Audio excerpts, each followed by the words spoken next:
Thank you, and thank you for all coming this morning. I want to especially thank our principals who are behind me for being here. I know that they're all eager to get back to their schools to congratulate and acknowledge those students who exceeded or reached proficiency, and I know they're anxious to continue working with those students who need more extra time or support to reach that bar. So as we know, today, the Kentucky Department of Education released results released results for schools and for districts. So, okay, how did we do? As a district, we improved overall our unbridled learning score from 64.2 in 2014 to 64.5 in 2015. And we increased in 4 out of the 5 components of the KDE model. 63% of our students are now considered college and career ready. This is a 32% increase from 2010 and a 2.4 increase from 2014. JCPS now has KDE Schools of Distinction. We've increased that number to 18. That's up from 3. 50 JCPS schools are proficient or better, with 33 more schools designated as progressing.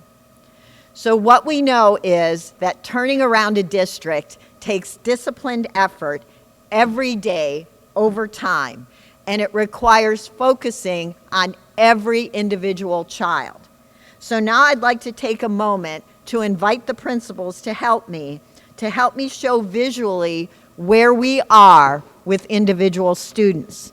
So principals, please hold up your sign showing the number of students in your school who scored proficient or distinguished in reading.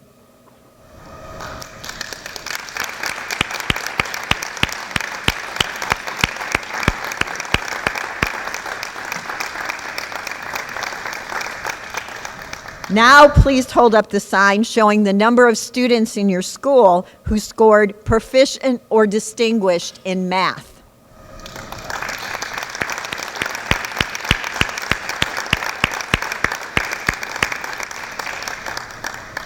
Principals, hold up your sign if your school met its target or its annual measurable objective.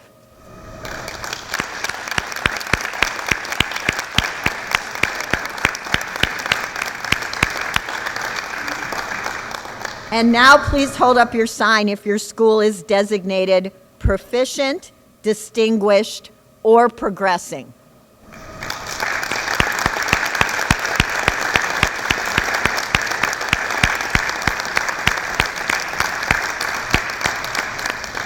I'd like to acknowledge that 6 of our priority schools met their KDE target called the AMO. Keep in mind that the bar rises every year, and it is increasingly harder to reach the target. We want to do a special congratulations to Katie Zeitz and Wagner High School for exiting priority status.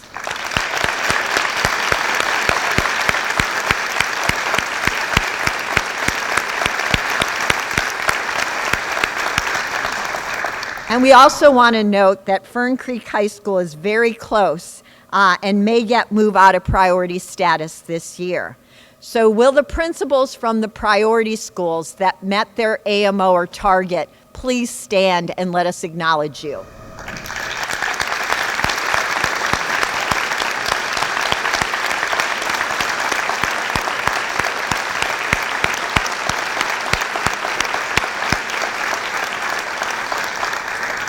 Knight Middle and Zachary Taylor Elementary are examples of schools labeled as progressing at well above the state's average growth rate. These are important gains at the district and the school level, but we never want to forget that each of these metrics is made up of the efforts of individual students. And we have, as you just saw, proficient or distinguished students in every single JCPS school. Moreover, if you added that all up, 21,833 individual JCPS students scored proficient or higher on reading or math assessments this past year. 12,807 students who fall into the category as the the GAP cohort by the federal government scored proficient or distinguished. And of the 5,900 students who crossed the stage at graduation ceremonies in May, 3,744 individuals were college and career ready. We know that we're climbing a very tall mountain, and we have a long and steep climb ahead. And it may be somewhat slower going as we move forward. Increases along the way are followed almost always by a plateau. And I want everyone to remember that the road we're traveling is more rigorous than before. The Kentucky standards have introduced a higher level of difficulty that we embrace, a higher bar that is absolutely necessary to succeed in today's world. It's a very different world today with new challenges and new opportunities for our students. And we know that our job is to ensure that every JCPS student is prepared and inspired to learn while they are with us, so they can be successful citizens once they graduate. We also must recognize that every JCPS student comes to us with a different level of preparation. We know that Louisville is known for Derby. Remember how Derby works. All the horses start at the same place, and then there is only one Derby winner. And every horse isn't invited to the race.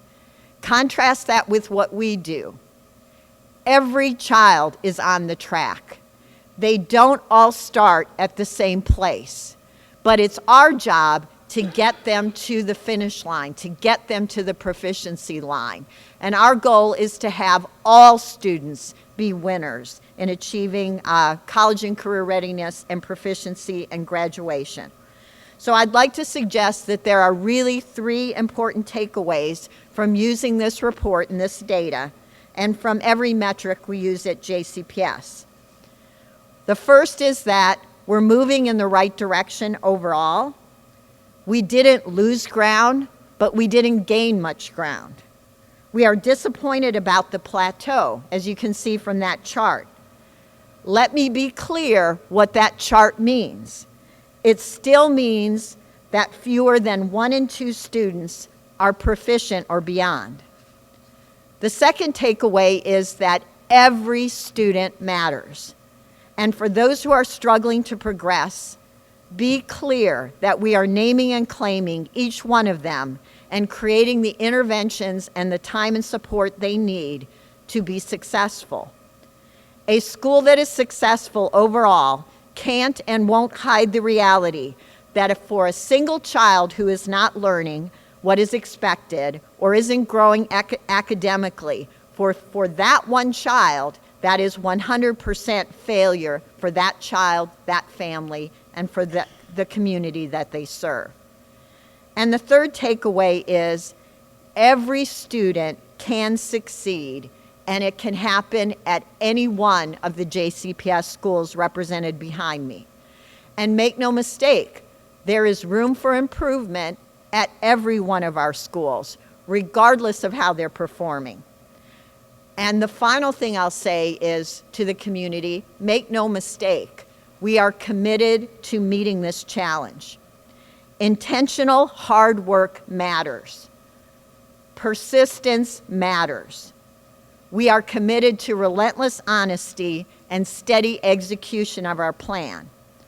We are not satisfied and will not be satisfied as long as there is one student who is still struggling to learn what he or she needs to know to graduate, prepared to reach their full potential and to contribute to society.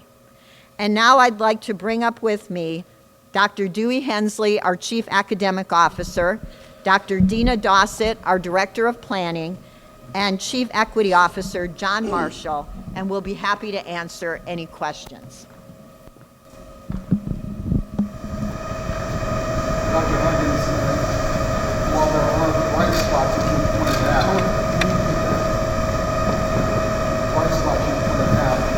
how can you say everything's moving in the right Well, actually, what I said was that we had college and career readiness go up. We held with graduation rate. And the chart that's to my right shows that we've plateaued. So it's exactly what I said. We are not satisfied that there is a plateau, and we need to break through that plateau.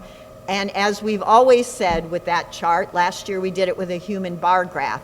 If you look at that chart, that means that 1 and 2 students aren't being successful in terms of measuring it by reaching proficiency.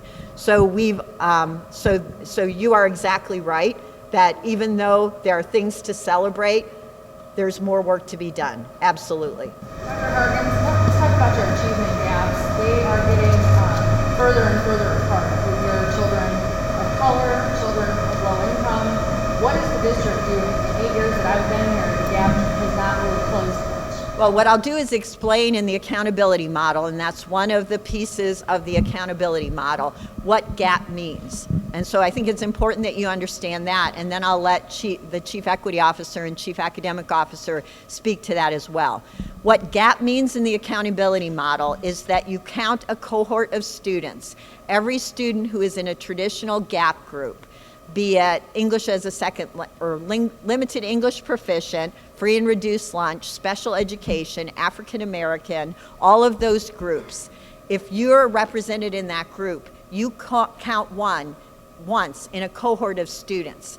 And the measurement is that cohort moving toward 100% proficiency? Are those students individually moving toward more of them being proficient?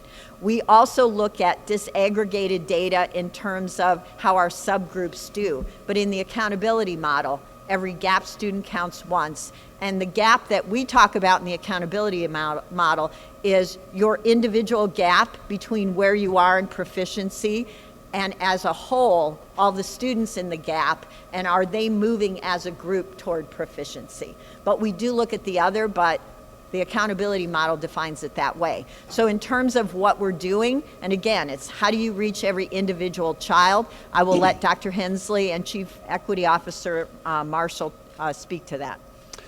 We have built an entire delivery plan around closing the achievement gap. I mean, we've attempted in all ways to encircle those kids. We've put in professional learning communities that support those children, that in effect name and claim them. We use a data system that monitors them along the way to ensure that they're on the right trajectory toward being able to read on grade level, being able to do mathematics on grade level, all of those things. Our schools have clear data built around understanding who needs differentiated or different supports, and that is equity.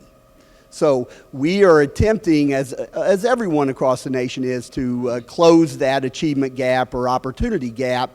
It is a difficult challenge. Now, if you actually look over the past 3 years, all of our student groups have actually moved forward.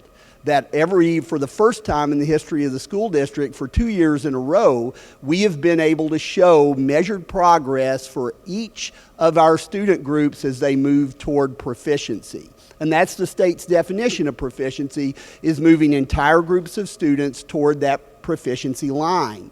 So we are making progress. And the way we look at it is the further back a student group is, the more supports we provide them, the more we invest resources, expertise, staffing, everything that we can to try to crack that code to move those kids forward. And we have some people working really hard to deal with this difficult problem, but it is indeed our moral imperative to deal with that issue, and we have made a lot of adjustments to do just that, to affect those kids and those student groups and change their lives. Real quick, one of the things that we're definitely looking at, and you heard the superintendent say, we are not satisfied. We are individualizing our instruction. We are individualizing our training, and we're holding everyone accountable that needs to move all students forward. So as we move forward, you will see more individualized instruction, more training around that, and we're not shying away from the gap, and we're calling out the things that we need to do as a school district and a community. And what I'll say too is about success. You've got to look at it at different levels. Is for an individual student, and students will get written reports within 30 days of this release. For my student, my child, success is, did they meet the bar of proficiency or beyond? Did they learn what's expected? So that's 100% success for my child. If it didn't happen, that's 100% missed the mark. So we want parents to pay attention to that. But what these schools represent is different amounts of students moving toward proficiency. So within our schools, there are examples of they moved a lot more students to proficiency. So that's what schools are supposed to do. And when they look at their gap report, are they moving more of those students represented in that gap? But again, as a district, we rise and fall on being accountable for every individual student. So as a district, even though some schools, we're celebrating the progress of some schools, we have to look at every student counting on the district level. And we know that we have some schools that lots of kids are proficient, and then we know that we have some schools that certainly there aren't as many schools that are proficient. And I want to say again, though, you can go to any Jefferson County Public School and have the opportunity to reach the bar of proficiency.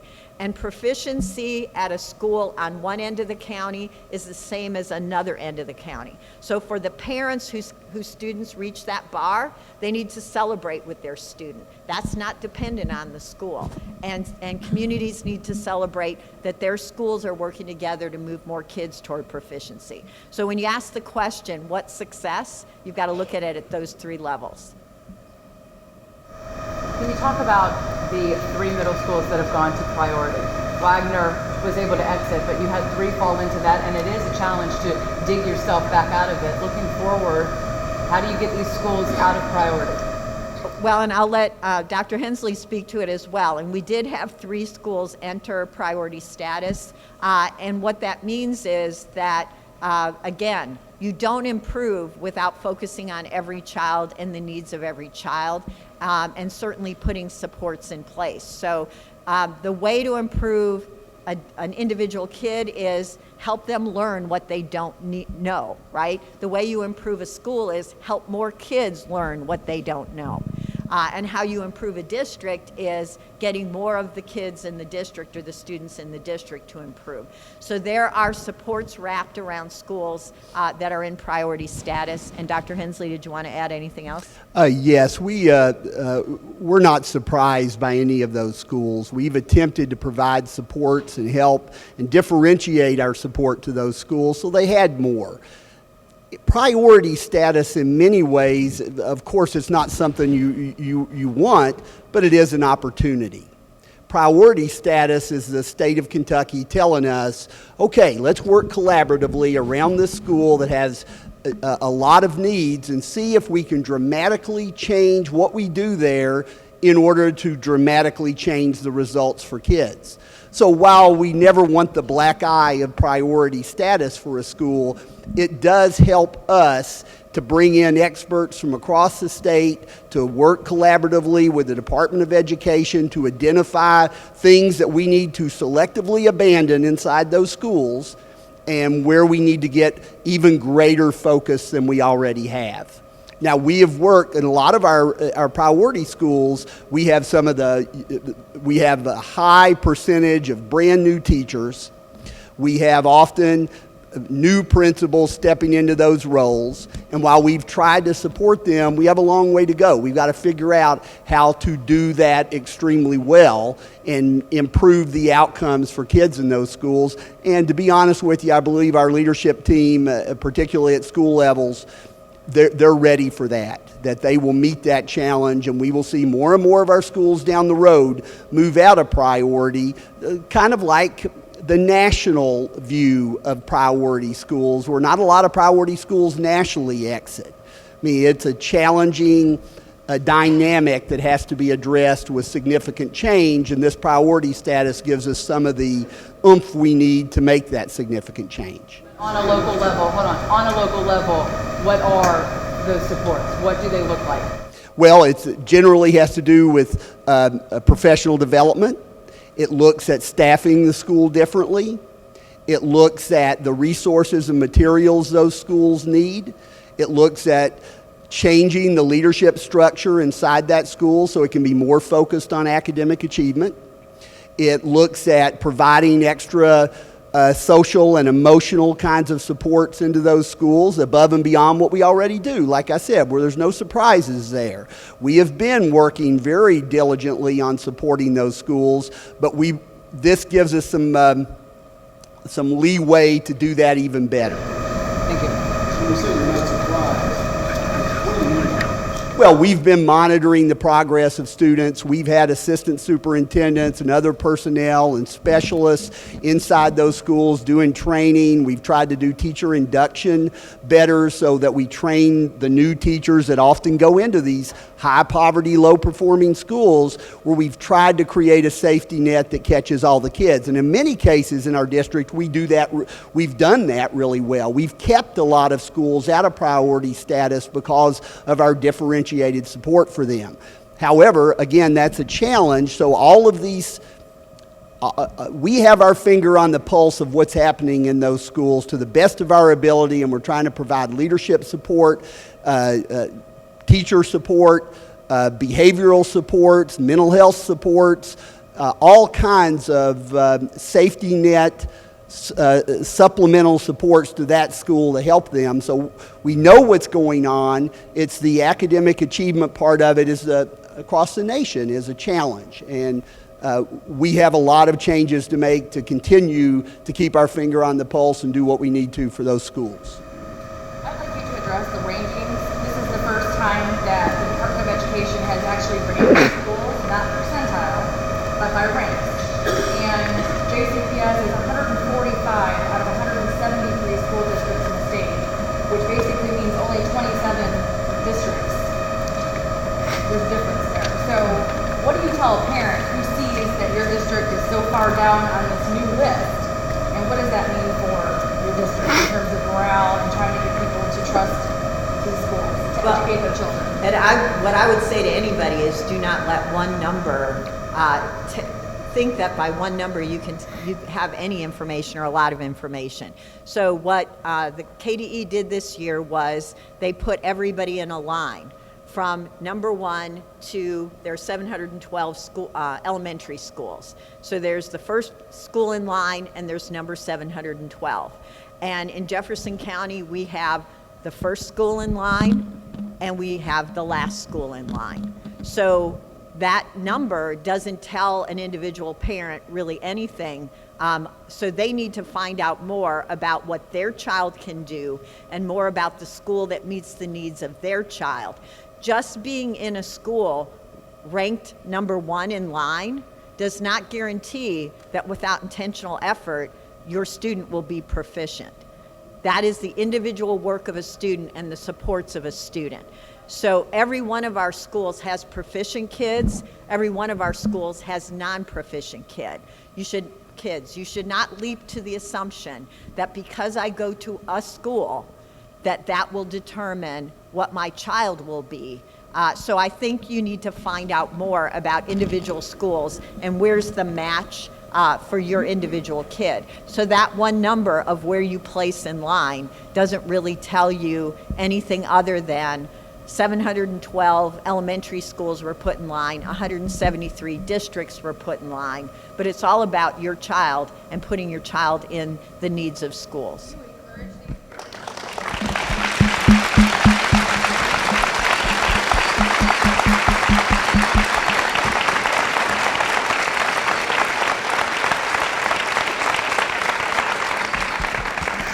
Why is it that you think parents are so attached to these scores? And I don't want my child going to this school because they're 712.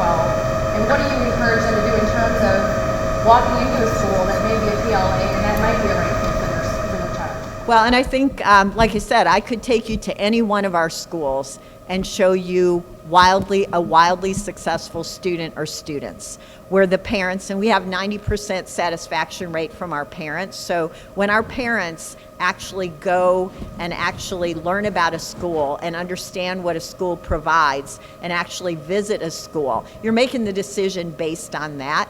I don't think you can take one number and say that means anything until you actually see the school and go to the showcase and talk to the people that will actually be interacting with your child. So I think that's the most important thing, is not to take a label or a number. Like I said, a label that means the school's doing the best still might have a student who's not being successful. And that's not acceptable to the principals behind me.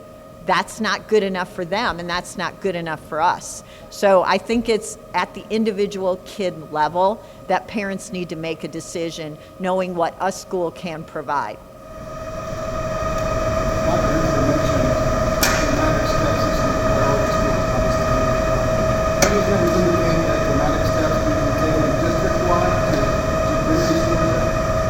Well, actually, we have a plan. It's called Vision 2015. And again, we've increased in achievement. We now see a plateau. We're now envisioning Vision 2020, and we will have a new plan. So we are thinking beyond Vision 2015. When you climb up the mountain of achievement, if it's an individual, a school, or a district, the climb becomes harder because you have to create ways to reach the hardest to reach kids. And we know that if you can engage a student in learning and make sure they're engaged in learning and motivate them, for some of our kids, make no mistake about it, learning to read is hard work. Learning to read creates a struggle for students. We as a community have to say, we believe you can do it, and we're here in the long haul for the struggle of helping you achieve what you need to achieve. So there is no magic bullet. There is no way to increase lots of kids being proficient overnight. We know that our kids come with gaps in learning. We know that kindergarten readiness is a little bit over 50%. So right there, we're starting to teach kids what they didn't get to kindergarten knowing, plus what they're supposed to learn in kindergarten. And we know that reading by third grade is an incredibly important metric. If I can learn to read by third grade, I will read to learn for the rest of my educational journey, and that is really important. How as a ninth grader can I take a test if I don't read well? A test is based on the ability to read well. So we know that we're trying to create a pipeline of strength in students that are kindergarten ready, students that are proficient at third grade and are getting those milestones along the way. And also students that know why they're trying to learn something. How is it connected to life, to going to college or to my career? One of the students, when Arnie Duncan visited J-Town High School, said, "We're teenagers. You've got to tell us why we're supposed to learn this. If you ask us to take out the garbage, we're going to ask you why." So I think the connecting, why do you need to learn math? Why do you need to learn chemistry? Why is it important? Is really something that we need to continue to connect with students. And we also need to give every student, regardless of the path, hope and a way to be successful. So some of our students make choices that cause them to have a consequence for those choices. But we know that we've got to help them gain their academic footing, because you cannot allow them not to have their academic footing. So each child is sort of on their own success pathway, as Dr. Hensley calls it, and it's going to look different for every child. Anybody in this room, if you would be willing to admit it, failed a test sometime, or you didn't do as well in a course that you took, and what did you do? You got a tutor, you worked harder. Everybody gets their driver's license, most everybody, right?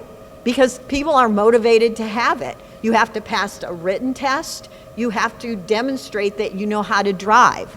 What do our students do if they don't pass the written test or the driving test? They go back and they practice and they work harder. So that's what we need for our students to understand, that the goal of getting proficiency is worth it, it's meaningful, and if you didn't get it the first time, or if you have a gap, or if you need a tutor, it's okay, because the adults in this community probably had tutors at some point in their life as well. Successful people persist through when they don't do well and when there's a challenge. So we need to teach our students that. Not knowing isn't a bad thing. It's not doing something about not knowing that's the problem. So we want to create what Carol Dweck calls a growth mindset in students. If you don't know it, hard work, intentionality will get you to where you need to go. Along that same line, how much of this is personal and family issues difficult to deal with before students can begin in nursing program? Well, we have amazing students. I'm proud to be the superintendent of 101,000 amazing students. They all are different, so we take them from where they are and we help them learn what they need to learn. So there's no judgment made about what they don't know or don't know. We're about helping every student. And we know that students are born into different circumstances. Dewey talked about the opportunity gap.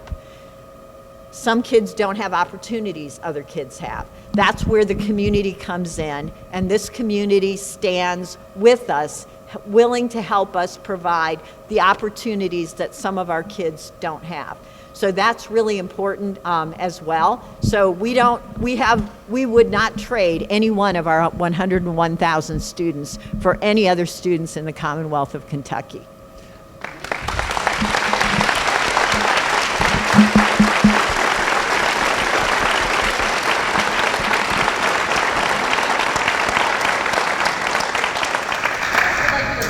The money situation. All of these things that you are trying to do for kids obviously cost money. A lot of principals tell me that extended school helped their kids, extending the school day. That's money that you know is gone away now. What are you going to do as a district to provide the resources to these schools? Well, and that's exactly the process that we're in, is making sure that our plan, our strategic plan, which we hope to have Vision 2020, some done in October, and then you've got to align the dollars around what the plan says that we're going to do. So we know that extended learning matters. If you don't know what's expected, the teacher just can't talk faster and expect you to learn it faster. It's going to take extra time.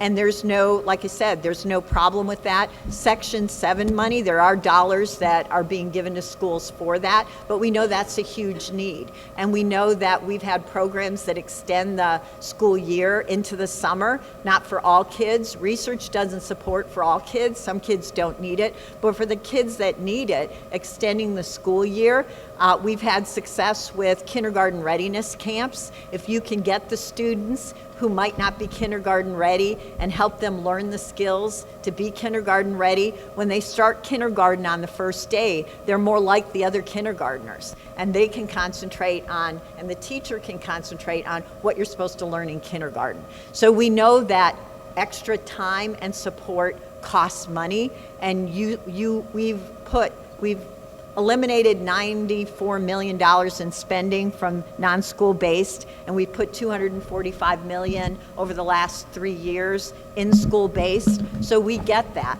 They represent what matters most. They're the center of the universe. The students that they represent are the center of the universe. The dollars need to go where it will impact those students the most. So extended learning, extended year for the students who need more time, really important. Are you going to fund that at the district level, or are you going to make it come out of their budget? Well, right now they have Section 7 money, which was distributed to them.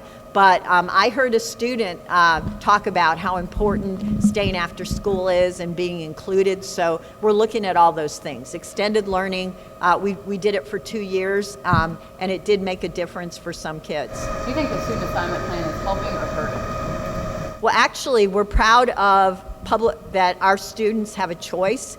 It's public school choice. We want our families to have a choice. We know that every family doesn't engage in the choice, and an engaged family starts with being actively choosing the school that will meet our students' needs. So we believe, and our families believe, that choice is important, and we have amazing, wonderful diversity in Jefferson County Public Schools. Our diversity, our English as a second language population that's growing, we consider that to be a strength of our district.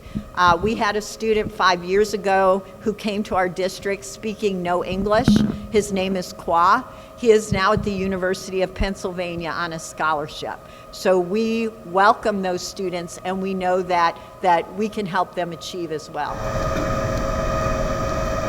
One theme that keeps running through all this is our ability to go back to our youngest students and strengthen them to build strong children instead of trying to repair broken men. Our ability to go back and create a community initiative around third grade reading, around ensuring that kids come to school between pre-K and third grade, that along the way we're creating opportunities in the summer for those students, and that we build not only print-rich houses, but a print-rich community for those kids, that we have a partnership as a city around ensuring every single third grader is reading on grade level by the end of third grade, and a plan beyond that if they aren't. And that is a challenge not only to JCPS, it's one that the principals behind me have accepted and are working hard toward. We knew that certain things were going to happen. That's why we've moved toward trying to create this third grade reading pledge that really emphasizes and puts some resources backtracking to make those kids strong before they get to middle school, before they go to high school. That will increase graduation rates, that will increase academic achievement, it'll decrease incarceration in the future. So our ability as a community to go back and support those most fragile children from pre-K to third grade, that's a challenge for not only JCPS but for our entire community. Looks like that's all of our questions. I would remind everyone that we have the showcase that Dr. Hargens mentioned. The middle and high school showcase is October 16th and 17th. And then we have the elementary school showcase on the 14th. And that's where the parents get to look at the various choices that they have in the schools that they can send their children to. If you need any more questions one-on-one, we're happy to stay up here to help you. If you need help with titles or correct spelling or anything, just let me know. Thank you all for coming.